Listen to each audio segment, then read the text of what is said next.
Hello friends, welcome to my channel. आज हम discuss करेंगे इंडियन इकोनॉमिक डेवलपमेंट के 8th चैप्टर में से फर्स्ट पार्ट के बारे में, that is human capital formation in India. इससे पहले जितने भी चैप्टर्स अपलोड किए गए हैं उन सभी वीडियोस का लिंक डिस्क्रिप्शन में गिवन है, आप जाकर देख सकते हैं। स्टार्ट करने से पहले आपसे रिक्वेस्ट है कि अगर आप फर्स्ट टाइम हमारे चैनल पर आए हो तो प्लीज़ इसको सब्सक्राइब कर लीजिए, साथ में जो बेल आइकन अपीयर होगी उसको भी क्लिक कर दीजिए ताकि फ्यूचर में जब भी हम कोई वीडियो अपलोड करें माइक्रो मैक्रो या फिर इंडियन इकोनॉमिक्स के रिगार्डिंग तो उसका नोटिस आपको मिल जाए। इस फर्स्ट पार्ट में हम डिस्कस करेंगे अपने first topic, that is concept of human capital and human capital formation के बारे में। बेसिकली ह्यूमन कैपिटल होता क्या है? Human capital means treating human beings as a capital. Human beings को एज अ कैपिटल यूज करना अपनी इकोनॉमी को ग्रो करने के लिए। एक ऐसी इकोनॉमी जहां पर स्किल्ड, नॉलेज, एक्सपीरियंस और एक्सपर्टाइज पॉपुलेशन है, जहां पर ऐसे ह्यूमन बींग्स हैं, वहां इकोनॉमी जल्दी ग्रो करती है। So human capital means possessing those workers which are skilled, knowledgeable, experienced and expertise. So human capital का मतलब क्या है? ऐसे पर्सन्स एक इकोनॉमी में होना जो इकोनॉमी को डेवलप कर सकते हैं। ऐसे पर्सन्स एक इकोनॉमी में होना जिनके पास स्किल्स हैं, नॉलेज है, क्वालिफाइड हैं, एक्सपीरियंस है, एक्सपर्ट हैं और अपने वर्क में स्पेशलाइज्ड है। So human capital is an investment by an economy over the skills, knowledge, experience and expertise of their population. Human capital एक तरह से इन्वेस्टमेंट है, क्योंकि अगर एक इकोनॉमी अपने पॉपुलेशंस की स्किल्स, नॉलेज, एक्सपीरियंस और एक्सपर्टाइज में अमाउंट इन्वेस्ट करती है तो वो हेल्प करती है इकोनॉमी को ग्रो करने के लिए। इसीलिए ह्यूमन कैपिटल एक तरह से इन्वेस्टमेंट है जो कि इकोनॉमी करती है अपनी पॉपुलेशन की स्किल्स, नॉलेज, एक्सपीरियंस और एक्सपर्टाइज को इंप्रूव करने के लिए। It is a kind of stock और assets for the economy which they can use for the development of their country. अगर एक इकोनॉमी में स्किल्ड पर्सन्स अवेलेबल हैं, ऐसे पर्सन्स अवेलेबल हैं जो एक्सपर्ट फील्ड में वर्क कर सकते हैं, नॉलेजेबल हैं, जिनको एक्सपीरियंस है, तो वो एक इकोनॉमी के लिए स्टॉक हैं, एसेट्स हैं, जिनको एक इकोनॉमी यूज कर सकती है अपनी डेवलपमेंट पर्पस के लिए। It is the sum total of skills, knowledge, experience and expertise of engineers, doctors, professors and other workers. So जो भी स्किल्स डिफरेंट प्रोफेशंस में यूज की जाती है उन सबको अगर क्लब कर दिया जाए तो उसको हम क्या बोलेंगे? Human capital. यानी treating human beings as a capital for the development of an economy. Human beings को एज अ कैपिटल यूज करना इकोनॉमी को डेवलप करने के लिए, क्योंकि अगर एक इकोनॉमी में well educated, experienced, knowledgeable engineers होंगे, डॉक्टर्स होंगे, प्रोफेसर्स होंगे और अदर फील्ड के अदर वर्कर्स अवेलेबल होंगे तो वो इकोनॉमी ग्रो करेगी। तो इन सभी पर्सन्स को हम कंबाइन क्या बोलते हैं? Human capital. All these skills will help in the development of an economy. और ये सारी स्किल्स एक इकोनॉमी को डेवलप करने के लिए हेल्प करती हैं। नेक्स्ट हमारे पास आता है ह्यूमन कैपिटल फॉर्मेशन, यानी स्किल्स को डेवलप करने के लिए यूज किए जाने वाले प्रोसेस। कैसे एक इकोनॉमी अपनी कंट्री को डेवलप करने के लिए ह्यूमन कैपिटल को यूज कर सकती है, कैसे वो अपनी ह्यूमन बींग्स को एज अ कैपिटल इस्टेब्लिश कर सकती है और डेवलप कर सकती है। सो एक तरह से ह्यूमन कैपिटल फॉर्मेशन का मतलब है वो प्रोसेस जो अडॉप्ट किया जाता है एक इकोनॉमी के द्वारा ह्यूमन को कैपिटल बनाने के लिए, यानी उनकी स्किल्स, नॉलेज, एक्सपीरियंस, एक्सपर्टाइज और एक्सपर्टनेस को इंक्रीज करने के लिए, इंप्रूव करने के लिए। सो human capital formation is a process of creating skilled and expert workers for different fields. Human capital formation एक ऐसा प्रोसेस है जो कि अडॉप्ट किया जाता है इकोनॉमी के द्वारा, कंट्री के द्वारा, ताकि वो अपनी कंट्रीज में स्किल्ड एंड एक्सपीरियंस वर्कर्स को इंक्रीज कर पाएं, इंप्रूव कर पाएं for different field, for different works. It is a process which creates the assets of an economy in the form of skilled and experienced human in their field. So ये एक तरह से ऐसा process है जो economy के लिए asset create करता है, और वो एसेट किसके रूप में है? ह्यूमन बींग्स के रूप में, क्योंकि वो ह्यूमन बींग्स स्किल्ड हैं, एक्सपर्ट्स हैं, एफिशिएंट हैं, नॉलेजेबल हैं और एक्सपीरियंस्ड हैं. इट मीन्स वो हेल्प कर सकते हैं इकोनॉमी को ग्रो करने के लिए. नेक्स्ट हमारे पास आता है increase in the skilled, experienced and expert workers is called as human capital formation. अगर एक पर्टिकुलर इकोनॉमी में स्किल्ड, एक्सपीरियंस्ड और एक्सपर्ट वर्कर्स इंक्रीज हो रहे हैं, इंप्रूव हो रहे हैं, इट मीन्स उस इकोनॉमी की कैपिटल फॉर्मेशन हो रही है ह्यूमन बींग्स के रूप में. सो ऐसे ही नेक्स्ट हमारे पास आता है determinants, that is source of capital formation. यानी अगर हमें इकोनॉमी में कैपिटल डेवलप करनी है, ह्यूमन बींग्स को एज अ कैपिटल यूज करना है, अपनी स्किल्स, नॉलेज, एक्सपीरियंस को डेवलप करना है, तो क्या सोर्सेज हमारे पास अवेलेबल हैं इसको डेवलप करने के लिए, इंप्रूव करने के लिए. So determinants means source of capital formation. Determinants का मतलब क्या है? वो सोर्सेज जो हम यूज कर सकते हैं अपने ह्यूमन बींग्स को एज अ कैपिटल यूज करने के लिए, कैपिटल फॉर्मेशन करने के लिए, यानी अपनी इकोनॉमी की स्किल्स, नॉलेज, एक्सपीरियंस को इंप्रूव करने के लिए.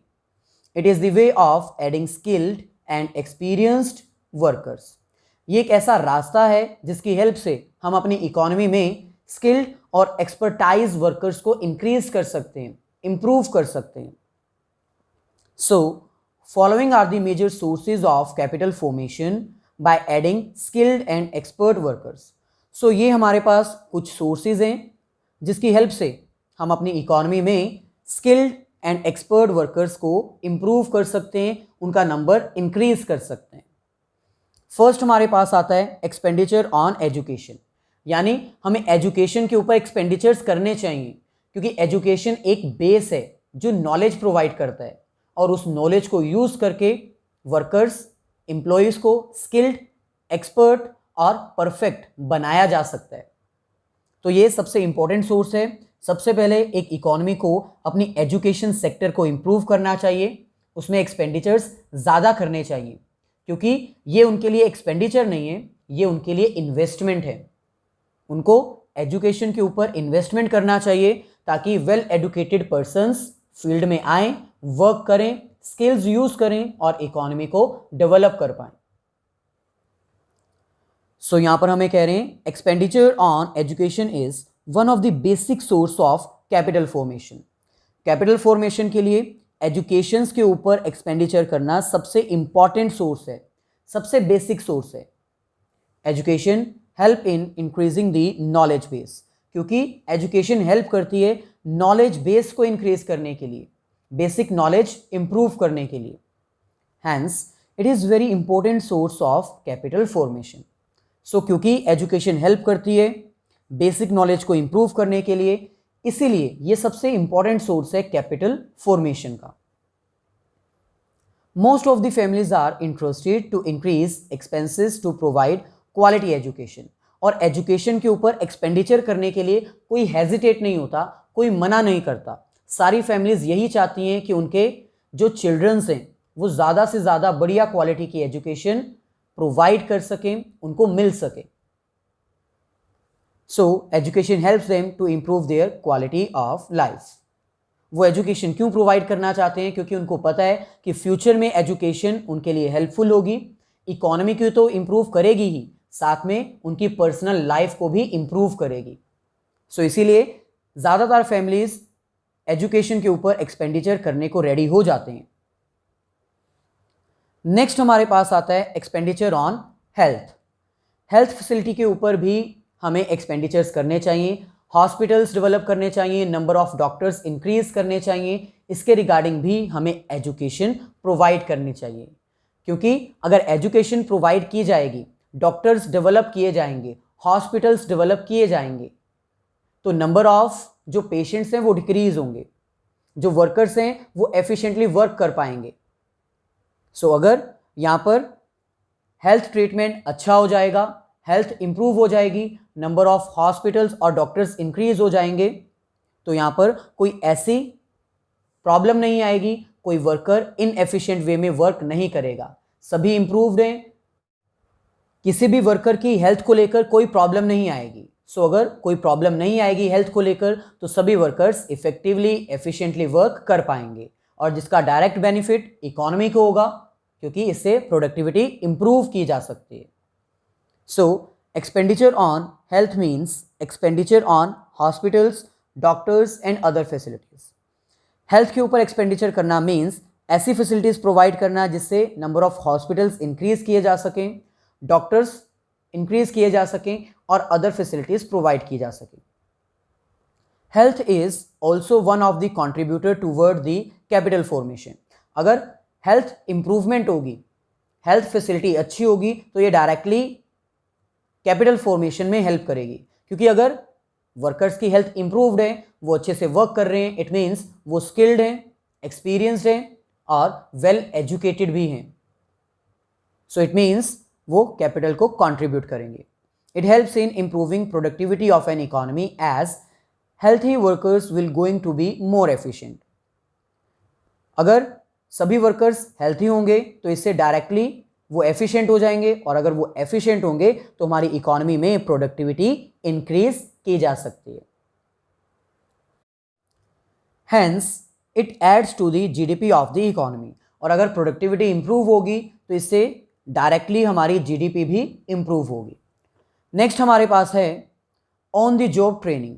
ऑन द जॉब ट्रेनिंग का मतलब क्या होता है कि जैसे वर्कर्स वर्क कर रहे हैं, इसके साथ साथ उनको ट्रेनिंग प्रोवाइड की जाए ताकि ट्रेनिंग से उनकी एफिशिएंसी आए, इफेक्टिवली वो वर्क कर पाएं और प्रोडक्टिविटी को इंक्रीज कर पाएं। सो हमें ट्रेनिंग के ऊपर भी एक्सपेंडिचर्स करने चाहिए, on the job training provide करनी चाहिए उन सभी वर्कर्स को ताकि उनके स्किल्स इंप्रूव की जा सकें। So, on the job training means providing training to the employees while they are working in the organization. On the job training का मतलब क्या है? वर्कर्स को ट्रेनिंग प्रोवाइड करना जब वो ऑर्गेनाइजेशन में एक्चुअल में वर्क कर रहे हैं, वर्किंग के साथ साथ उनको ट्रेनिंग भी प्रोवाइड करना। It helps in improving the job skills of the employees and which further helps in productivity for the business as well as for the economy. अगर वर्कर्स को on the job training provide की जाएगी तो उनसे improvement होगी, उनके skills improve होंगे, और अगर उनके स्किल्स इम्प्रूव होंगे तो डायरेक्टली वो इफेक्टिवली और एफिशिएंटली वर्क कर पाएंगे, जिससे कि बिजनेस की प्रोडक्टिविटी इंक्रीज हो जाएगी, और अगर बिजनेस की प्रोडक्टिविटी इंक्रीज होगी तो पूरी इकोनॉमी को उसका बेनिफिट ज़रूर मिलेगा। Hence expenditure on the training of the employees is also a source of capital formation. यानी अगर हमको कैपिटल फॉर्मेशन करनी है अपने इकोनॉमी में, जो ह्यूमन बींग्स हैं उनके स्किल्स, नॉलेज, एक्सपर्टाइज इंक्रीज करनी है, तो हमें सभी वर्कर्स को on the job training provide करनी चाहिए। नेक्स्ट हमारे पास है study programme for adults. Study programme for adults का मतलब है वो पर्सन्स जिनकी एज 18 से अबव हो चुकी है, जिन्होंने प्राइमरी या फिर यूनिवर्सिटी लेवल की नॉलेज एक्वायर नहीं की है और वो वेल एजुकेटेड नहीं है, उनके लिए स्टडी प्रोग्राम्स लॉन्च करने चाहिए, क्योंकि एजुकेशन एक्वायर करने की कोई एज नहीं होती। अगर आप एज अ वर्कर कहीं पर वर्क कर रहे हो तो भी आपको नॉलेज प्रोवाइड की जा सकती है, आपको स्टडी प्रोग्राम्स के थ्रू स्टडी प्रोवाइड की जा सकती है।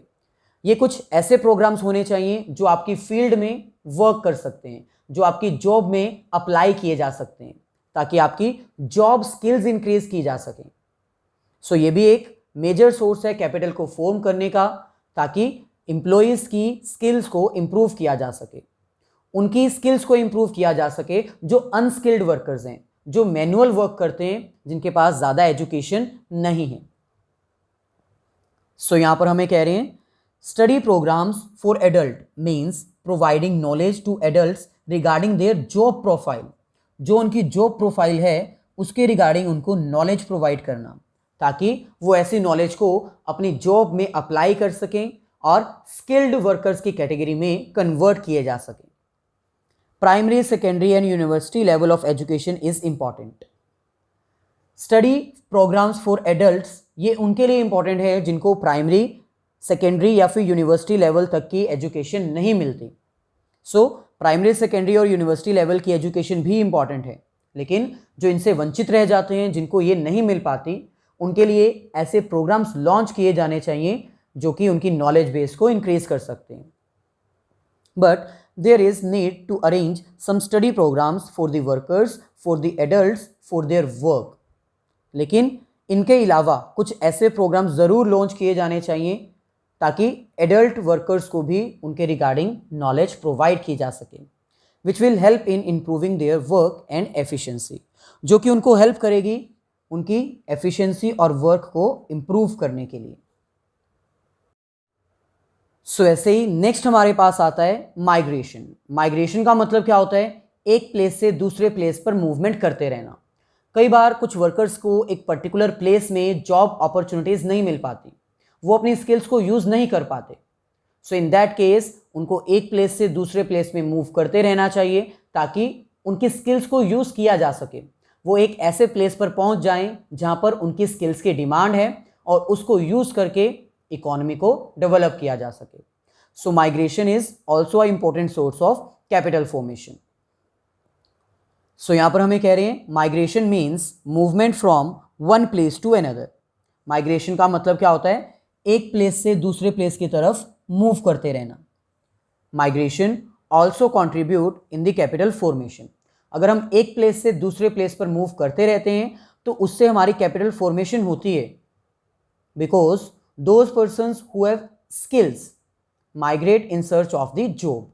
क्योंकि वो वर्कर्स जो स्किल्ड हैं, जिनके पास कुछ नॉलेज है लेकिन उनकी स्किल्स यूज़ नहीं की जा रही क्योंकि उनकी डिमांड नहीं है एक पर्टिकुलर एरिया में, तो उनको उस पर्टिकुलर एरिया को छोड़कर दूसरे प्लेस पर मूव करना चाहिए जहां पर उनके रिगार्डिंग डिमांड है, उनकी स्किल्स को यूज़ किया जा सकता है। So migration helps in utilisation of inactive skills in the development of the economy.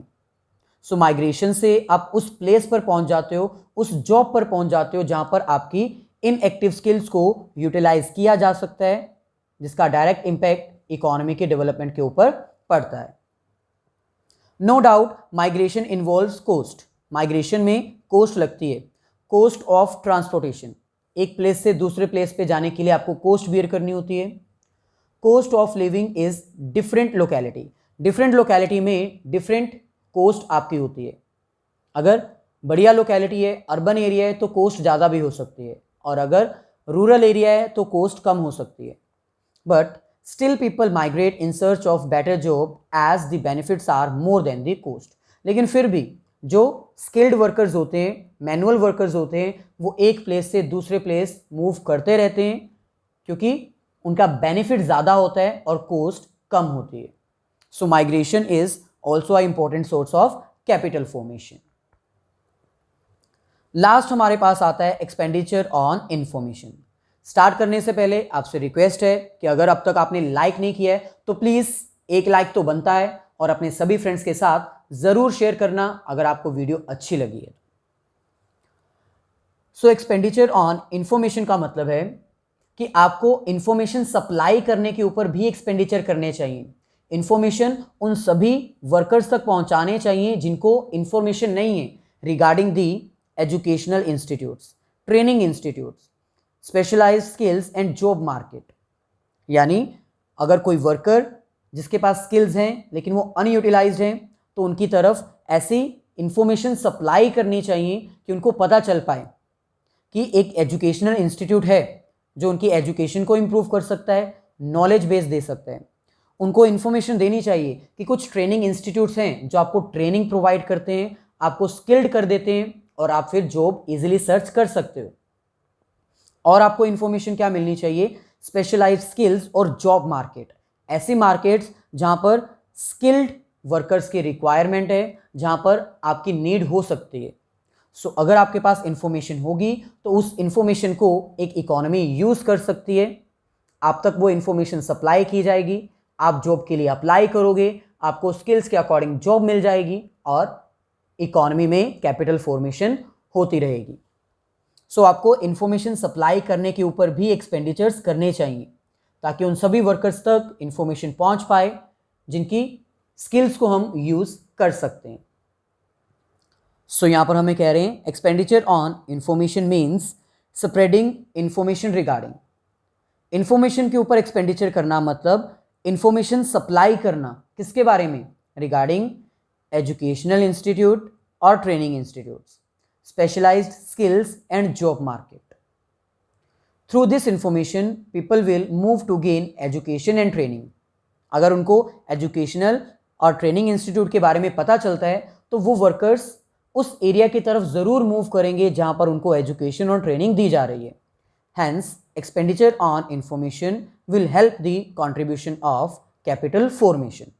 सो इसीलिए हम ये कह सकते हैं कि अगर हम इंफॉर्मेशन के ऊपर एक्सपेंसेस करते हैं, इंफॉर्मेशन सप्लाई करते हैं, स्प्रेड करते हैं, तो उसका डायरेक्ट बेनिफिट क्या होता है, कैपिटल फॉर्मेशन स्टार्ट हो जाती है। यानी एक इकोनॉमी में skilled, educated, knowledgeable, experience persons increase होना स्टार्ट हो जाते हैं। So at last we can conclude that capital formation is the outcome of expenditure on education and health, on the job training and investment on the migration, information on availability of specialized skills and job market. So at last in conclusion में हम ये कह सकते हैं कि एक economy में capital formation तभी स्टार्ट होती है जब एजुकेशन की इम्प्रूवमेंट के लिए एक्सपेंडिचर्स किए जाते हैं, हेल्थ फैसिलिटीज़ को इम्प्रूव करने के लिए एक्सपेंडिचर्स किए जाते हैं, वर्कर्स को on the job training provide की जाती है, माइग्रेशन के लिए इन्वेस्टमेंट की जाती है और इंफॉर्मेशन सप्लाई की जाती है regarding the skills and job market. So ये था हमारा आज का लेक्चर जिसमें हमने ह्यूमन कैपिटल फॉर्मेशन के बेसिक कॉन्सेप्ट्स को अंडरस्टैंड किया। अगर वीडियो अच्छी लगी है तो प्लीज़ मेरी वीडियोस को लाइक ज़रूर कर दीजिए और अपने सभी फ्रेंड्स के साथ शेयर कर दीजिए। अगर कोई क्वेश्चन है तो आप कमेंट करके पूछ सकते हैं।